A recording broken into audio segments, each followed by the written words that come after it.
Hi everyone, welcome back to Berich podcast. This is a Q&A session and a person has asked about the comparison between what is said by Benjamin Graham and Peter Lynch.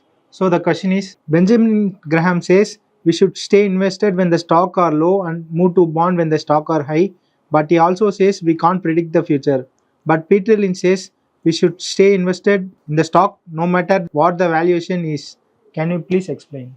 Well, there's fundamentally two different ways you have to take this. Okay. One, Benjamin Graham is talking about making money, right? Peter Lynch is talking about investing in a business. And so Benjamin Graham's method is great if you're starting with zero, right? You cannot buy one ITC share and wait for 15 years for that to grow. Then sell that one ITC share where you've seen 10 times profit. Then take that and buy 10 ITC shares, then wait for another 15 years. We don't have 30, 40 years. So Peter Lynch's method works if you have a base to start with. Let's say you have 1 lakh, you have 5 lakhs, 10 lakhs, something to start with.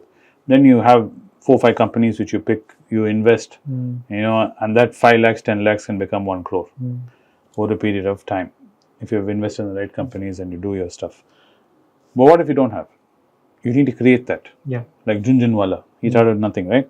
So to create that, you have to use Benjamin Graham's method, which is to create that base. So what he talks about is riding cycles. In all economies, there are multiple investment platform ideas, and they all go through their own cycles.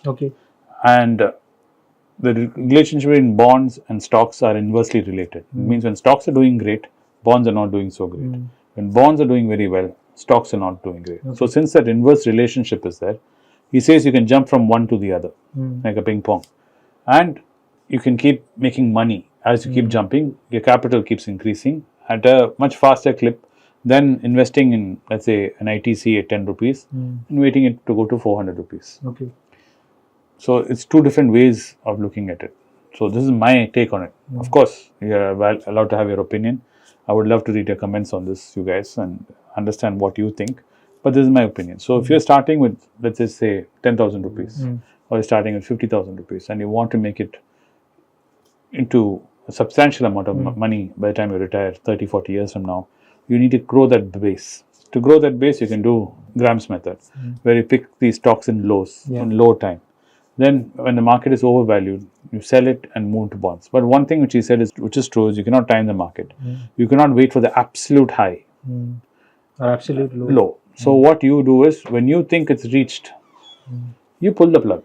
But you should be brave enough to do it. It's much easier said than done.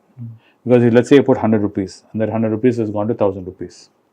Now, you pull it out at 1,000 and move to bonds. Because the minute, let's say you pulled it out the first time and then from 1,000 it goes to 1,200, 1,300. That difference will always keep gnawing you. That will be the psychology. Because you will not see that 100 has become 1,000 and you moved it to bonds and the bonds are growing. That will not make you happy. That bit which you lost, the little bit you lost will go on. My prediction has gone wrong. Yes, it will keep on irritating you. So it takes a certain mindset to let it go and keep moving. That's why he wants. You cannot time the market.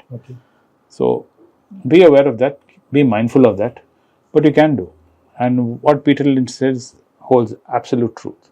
That's why Anand says, if you see these market corrections, the stocks which are there in your patas list, as he says, you buy them and you hold on to them for life. You should never sell. There should be a very valid reason to disinvest from the market, in Anand's book at least. You should not be selling.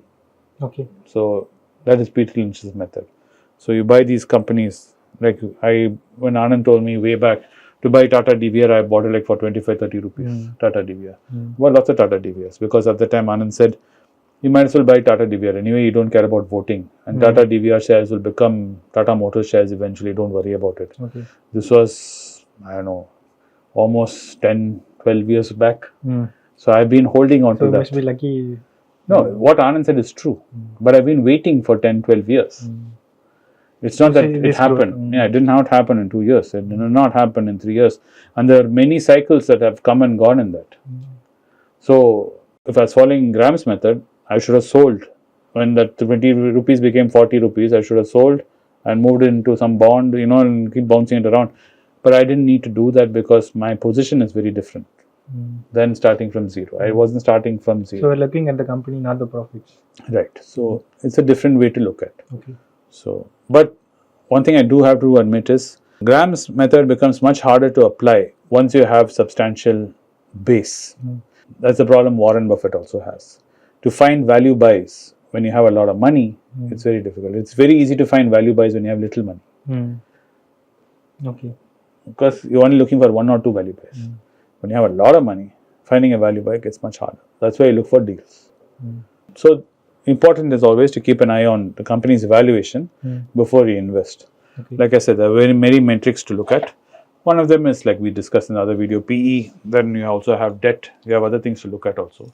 But by looking at valuations, you can see if a company is worthwhile investing or not. And talking about valuation, we posted a video about Natco Pharma and we answered a viewer question regarding PE and whether is it cheap this year or last year. We discussed only Natco Pharma with respect to the price to earnings, but a viewer has posted a comment that we should not say about the company based on PE by E, and we should also look at other metrics also. So what is your opinion about that? Well, I have nothing against his opinion. He's allowed to have his opinion. But the problem is he's not heard the whole story. As usual, he's heard half the video and seen half the bit and he has garnered an opinion. Fair enough. He's allowed to have his opinion. But I would always ask everyone to see the whole video, then make their opinion. That video was based on a question specifically asked about Natco. And that question was specifically about PE. I did not make a video out of random about investing just based on PE. And I did not use Natco as an example for a great way to analyze using PE.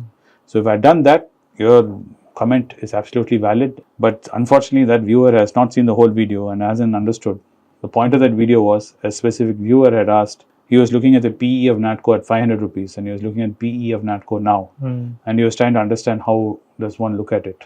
So we were just talking specifically about Natco and Natco's PE on 2 instances and how to analyze it is what we spoke about. I did not ask you to go buy Vedanta, nor am I telling you to buy any other company based just solely on PE. My first thumb rule would always be like what Anand says, is to look at debt.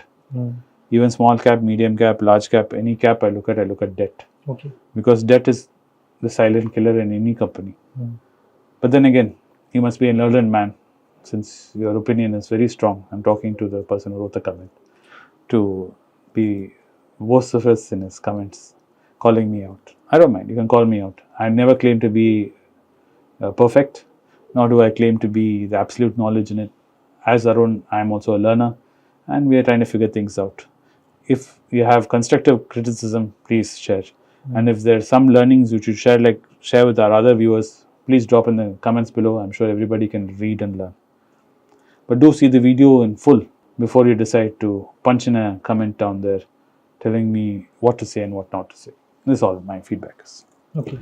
So I hope that this video is informative. And if you like this video, please share it with your friends. Subscribe to this channel for more videos. See you in another episode with an interesting topic. Thanks for watching the video. Thank you.